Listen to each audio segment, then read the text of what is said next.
হচ্ছে একদম ওপরে, একদম ওই জায়গাটা, ঠিক আছে, ওই দিক দিয়ে যাবে ওরা। আর আমি আছি এখন এখানে।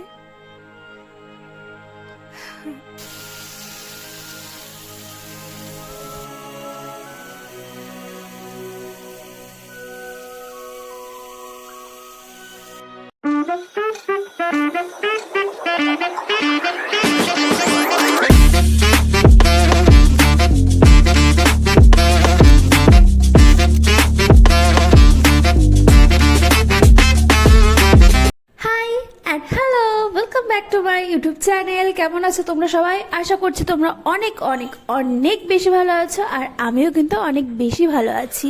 সো আজকে আমি দুপুরবেলা গ্যালারিতে ফটো ভিডিও দেখতে দেখতে হঠাৎ করে দেখি যে এই ফটো ভিডিওগুলো, এগুলো কবেকার যেন 1 বছর আগেকার। তখন আমি গিয়েছিলাম হচ্ছে ডিমা হাসাও, আর আমি অনেক ফটো অনেক ভিডিও করেছি, ভাবছিলাম যে তোমাদের সাথে শেয়ার করব, কিন্তু আমি নিজেও জানি না আমি কেন তোমাদের সাথে এখন অবধি শেয়ার করিনি। তো আমি ভাবলাম যে আজকে আমি তোমাদের সাথে সব কিছু শেয়ার করব। তো আমি গেছিলাম হচ্ছে ডিমা হাসাও ওই মে জুন মাসে আই থিঙ্ক। তো ওখানে গেছিলাম, তো তখন না ওখানে ওয়েদারটা ভীষণ সুন্দর ছিল, মানে বৃষ্টি বৃষ্টি ছিল, রাত্রিবেলা প্রত্যেকদিনই বৃষ্টি হতো, কিন্তু সকালবেলা ওয়েদারটা ভীষণ সুন্দর করেছিল। আর আমরা ভাবছিলাম যে একটা ট্রেক করব একটা পাহাড়ে। তো আমরা গিয়ে জানতে পারি যে ওই পাহাড়টা বন্ধ আছে। তারপর এবার আমরা তো আমাদের সবার মন খারাপ হয়ে গেছে। তারপর আমরা সকালবেলা জানতে পারি যে না, খুলে গেছে, ওয়েদারটা ঠিক ছিল। কিন্তু ওয়েদারে ঠিক থাকলেও একটু একটু জল ছিল, তো কাদা ছিল। যাই হোক, আমরা এবার ট্রেক করতে চলে গেছি। সকাল সকাল আমরা খাওয়া দাওয়া করে হোটেল থেকে বেরিয়ে, আর রাস্তাটা এত সুন্দর। আর সত্যি কথা বলতে ডিমা হাসাও ভীষণ সুন্দর, ওয়েদার সুন্দর, জায়গাটা সুন্দর, মানে মনে দেখতেই থাকি। তো তারপর আমরা কিন্তু ট্রেক করছি, আর আমি বুঝতেও পারছিলাম না যে এতটা পরিমাণে কষ্ট হয় পাহাড়ে উঠতে। প্রথমে তো আমি ভাবছি যে না, আমি পারবো কি, আর এত দূর তো হাঁটতে লাগবে না, নর্মাল হাঁটাই। কিন্তু আমি উঠতে উঠতে ফিল করেছি যে এত কষ্ট। তো যেতে 2 ঘন্টা, আসতে 2 ঘন্টা লেগেছে। তো এই যে এই জায়গাটা দেখতে পাচ্ছ, এই জায়গাটা হচ্ছে মেইন প্রবলেম। ওই যে ওই জায়গাটা দেখতে পাচ্ছ, ওই জায়গাতে হচ্ছে খুব ধস পড়েছে, তো রাস্তা বন্ধ আছে। তো আমি তো বলছি যে আমি পারবো না, তাও অনেক মানুষই যাচ্ছে, কিন্তু আমি তো পারবো না, আমার পক্ষে ইম্পসিবল। তো এই জন্য দিদি চলে গেছে, সবাই আমি বলছি যে সবাই তোরা চলে যায়, আমি এখানে থাকবো, কারণ আমার পক্ষে ইম্পসিবল, আমি পারবোই না, কারণ এতটা রিস্ক নিতে আমি তো পারবো না। এখন একা, পুরো একা, কারণ আমার না খুব ভয় লাগছে উঠতে, কারণ ওই রাস্তাটা খুবই খারাপ, খুবই বলতে খুবই খারাপ। এই জন্য আমাকে ওরাই উঠতে না বললে যে তুই পারবি না। আর সত্যি কথা বলতে যারা উঠছিল, মানে ওখানে যারা প্রফেশনাল যারা ওঠে, মানে ওদেরও ভয় লাগছে। আর এখান থেকে না পাথরও পড়ছে, মানে এই জায়গাটার থেকে অলরেডি পাথর পড়া মানে হালকা হালকা স্টার্ট হয়েছে। আর আমার খুব ভয় লাগছে, এই জন্য আমি উঠবো না। কিন্তু ওরা সবাই গেছে ওদের মনের সাহস নিয়ে, যে ওরা বললো ওরা উঠবে, কারণ ওরা এইটার জন্যই আসছে। যাই হোক, আমি উঠবো না, আমি এখানেই থাকবো, এখানে ঘোরাফেরা করবো আসলে। আর ওরা উঠছে। আর সত্যি কথা বলতে ভয়ও লাগছে, কারণ রাস্তাটা খুবই খারাপ, মানে জাস্ট এইটুকু রাস্তা, আর পুরো মানে কি বলবো, আমি এটার জন্যই আসছিলাম, কিন্তু আমি ভাবতে পারিনি যে এতটা বাজে রাস্তা হবে। কারণ এমনি এগুলো রাস্তা ঠিক আছে, নর্মাল, বাট ওই রাস্তাটা খুবই বাজে, খুব বলতে খুবই বাজে একদম। আমি পারবো না, ওরাই না করে দিয়েছে যে তুই পারবি না, সত্যি কথা বলতে তুই নিচেই থাকতে হবে। এই জন্য নিচে দাঁড়ায় আছি, আর এখান থেকে ভিউটা দেখতে এতটা ভালো লাগছে। আর ওরা উঠবে হচ্ছে ওই জায়গাটা, দাঁড়াও আমি তোমাদের দেখাচ্ছি ব্যাক করে। ওরা উঠবে হচ্ছে একদম ওপরে, একদম ওই জায়গাটা, ঠিক আছে, ওই দিক দিয়ে যাবে ওরা। আর আমি আছি এখন এখানে।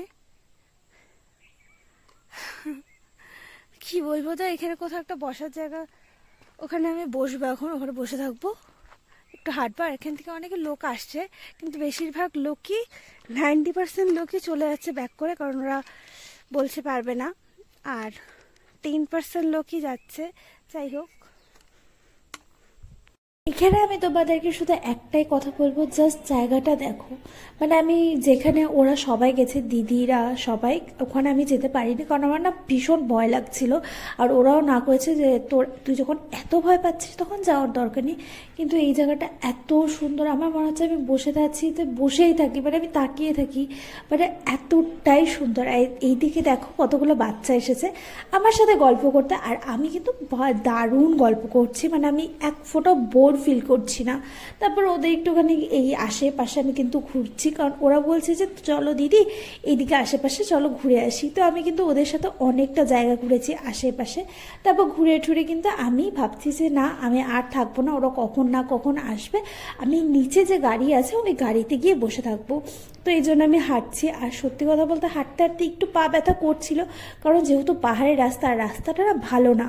আর এইদিকে দেখো হঠাৎ করে দেখি যে জল পড়ছে, মানে একটা পাইপ দিয়ে প্রচণ্ড জল পড়ছে। তো আমি ভাবছি যে এখান থেকে যেহেতু পাহাড়ের জল, একটু মুখটাও ধুয়ে নিই আর খেয়েও নিই। আর সত্যি কথা বলতে এত ভালো লাগছে, আমার একটু মন খারাপ হচ্ছে যে আমি ওপরে উঠতে পারিনি। তারপর ভাবলাম যে না ঠিক আছে, ওরা ভিডিও ফটো এগুলো তো তুলেই নিবে, কিন্তু আমি যে এই যে এখানে বসে আছি, কিন্তু জায়গাটা এত সুন্দর, হালকা হালকা কুয়াশাও পড়ছে, দারুণ সুন্দর। ওরা বলেছে যে আমাদের এখন আরও 2 ঘন্টা লাগবে, কারণ অনেকটা দূর। আমি বলছি যে আমি পারবোই না, মানে অসম্ভব, আমি তো এতটা হাঁটতে পারবোই না। নর্মাল যদি রাস্তা হতো তাও ঠিক আছে, কিন্তু পাহাড়ের রাস্তা আমি পারবো না। তো তারপরে আমি হাতটা ধুয়ে মুখ টুক ধুয়ে আমি কিন্তু তারপর ভাবছি যে একদম নিচে গিয়ে বসে থাকবো, আর কোথাও যাব না। ওখানে গিয়ে আমি একটু বসে থাকবো, কারণ আমি কালকে রাত্রে না ঠিকভাবে ঘুমাতে পারিনি। আর এদিকে দেখো একটা ছোট্ট প্রজাপতি চলে আসছে, আমি ভিডিও করছি, ওটা এত সুন্দর। আর এদিকে জানো আমি গাড়ির মধ্যে বসেছিলাম, বসে থাকতে থাকতে ড্রাইভারটা বলছিল ওই দেখো রেইনবো, কি সুন্দর লাগছে, মানে এত সুন্দর লাগছে যে কি বলবো। তারপর আমি গাড়িতে ঘুমিয়ে। আচ্ছা, তোমাদের কাদের কাদের পাহাড় জঙ্গল সমুদ্র ভালো লাগে অবশ্যই কমেন্ট করে জানিও। ভিডিওটা যদি ভালো লাগে তাহলে অবশ্যই লাইক শেয়ার অ্যান্ড সাবস্ক্রাইব করে দিও। বাই বাই, নেক্সট ভিডিওতে কিন্তু আবার দেখা